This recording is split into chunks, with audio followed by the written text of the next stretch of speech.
हाय, मी सकाळी-सकाळी इथं वॉटरमेलनचा ज्यूस पित आहे, कारण माझा चतुर्थीचा उपवास होता. मी चतुर्थीचा उपवास खूप दिवसापासून करते. त्याच्यानंतर माझं पार्सल आलं होतं. हे सकाळपासूनचं माझं तिसरं पार्सल होतं.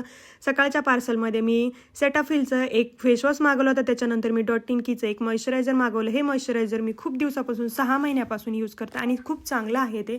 त्याच्यानंतर एक रोल ऑन मागवलं होतं बी बॉडी वॉईसचं. बघू आता ते कसं रिझल्ट करतंय, कारण हे माझी फर्स्ट टाईमच होते की मी हे ऑर्डर केलं होतं.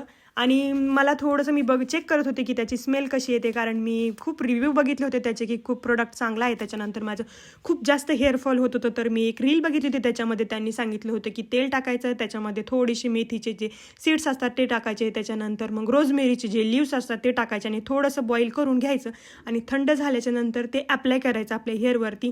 जास्त तर त्यांनी सांगितलं होतं की रूट्सलाच अप्लाय करा. त्याच्यानंतर मी पूर्ण अप्लाय केलं, थोडीशी मसाज केली आणि पूर्ण हेअरला लावून घेतलं होतं. मी रात्री झोपताना लावायचं सांगितलं होतं, तर मी रात्री झोपतानाच लावलं होतं. असाच माझा दिवस गेला. थँक्यू.